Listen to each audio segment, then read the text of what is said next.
So the Dallas Mavericks have just destroyed their future. They've just destroyed their future by trading the literal second best player in the history of their franchise, who was on track to being the best player in the history of their franchise. Trading him for a 31-year-old, injury-prone Anthony Davis. And yes, Luka Doncic is currently injured right now. Luka Doncic has been healthy every single playoffs since he's been in the league.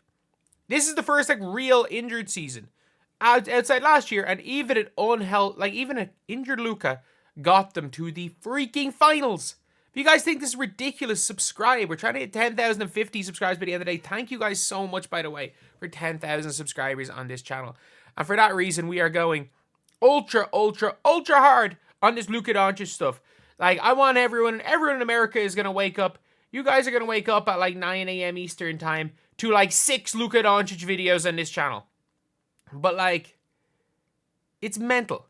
This trade is crazy.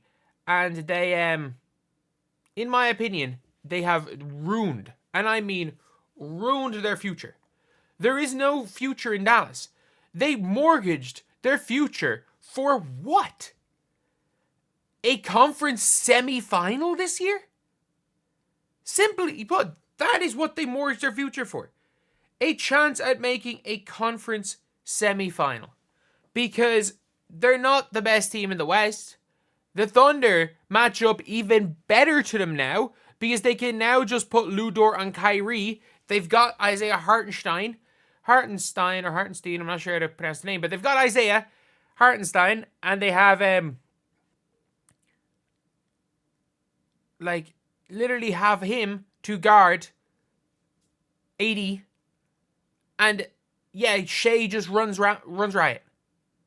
Shea just goes and destroys them. Yeah, I get it. The team was Kyrie and Luka Doncic's skill sets don't mesh that much. You don't trade Luka though.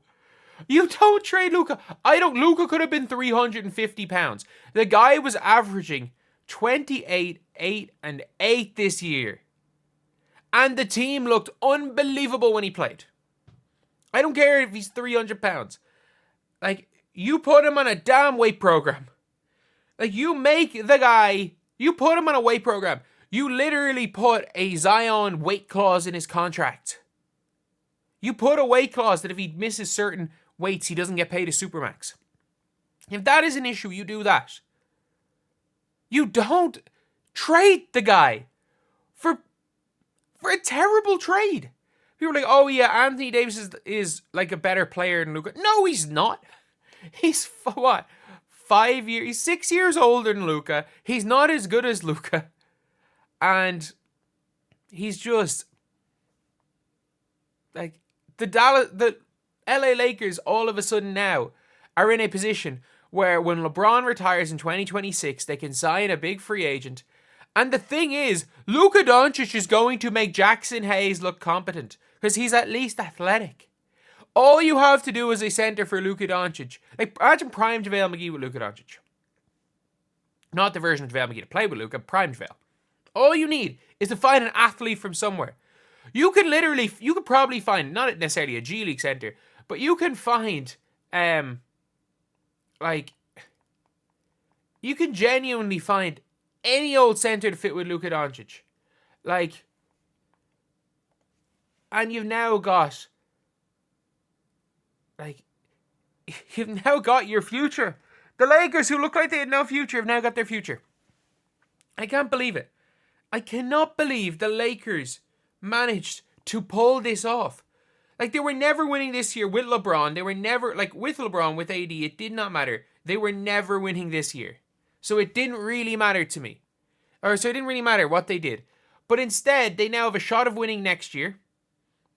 And the Dallas Mavericks are going to have to rebuild in 18 months. In 18 months' time, you are, the Dallas Mavericks are this close to paying a toxic contract out. And people are like, oh, the toxic contract's going to be Luka Supermax. No, it's not. No, it's not.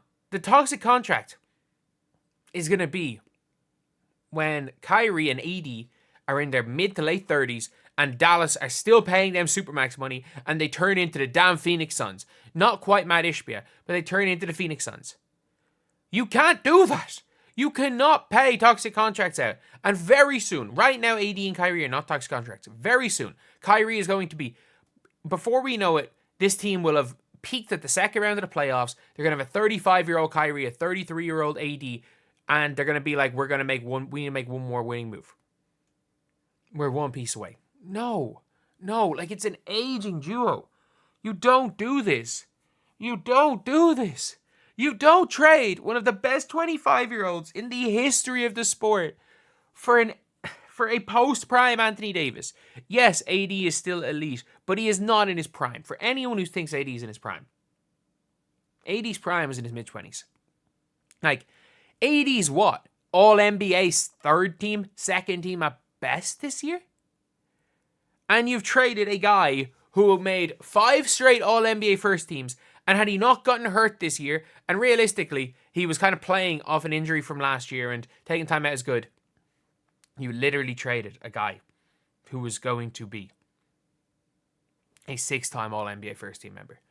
Anthony Davis, am I right in saying AD has AD made 2 All-NBA first teams? Like, and yeah, I know, I get it. Luka Doncic playing with LeBron James is not maybe the best fit in the world. Wow, AD made 4 All-NBA first teams. Wow, fair play. Luka's already made 5. He's 6 years younger and he's made 5. But we have got like genuinely like the Dallas Mavericks. Jesus, I'm talking about the WNBA now. The Dallas Mavericks are not going to win this year. They're not going to win next year. They're not going to win ever, period. They're not going to win. But the Lakers, as soon as LeBron is gone, the Lakers can go for it again. Like, I genuinely don't know what's going on. And he didn't demand a trade. He wasn't disgruntled. He wasn't any of this stuff. The GM just said, I don't want Luka anymore. The GM just goes, I don't want Luka anymore, and called up the Lakers. What is this? That is literally like, it's like, the Chicago Bulls. It would be like if the Chicago Bulls said, oh, if Michael Jordan, in 1995, I don't know, they lost to the Magic that year in 95, and they saw Michael Jordan, out gambling, and he was just like, yeah, I don't really like this. Yo, Seattle, give me Gary Payton for Michael Jordan. Actually, it's the opposite, because like Payton was at least younger than Jordan. It would be like, I don't know, let's just say it would be like in 1989, when Jordan lost to the Pistons for the second time, calling up, I don't know, who's just someone that was a championship champion a couple of years earlier in 1990. After they lost to the Pistons, it would be like calling up, I don't know, honestly, it would be like calling up the Milwaukee Bucks and going, give me Sidney Moncrief. Moncrief was a hell of a player, but like, maybe in 1989, not really, but like, it's something as dumb as that, something like that. But anyway, yeah, I cannot believe they made this trade. I cannot believe it. I'll see you guys.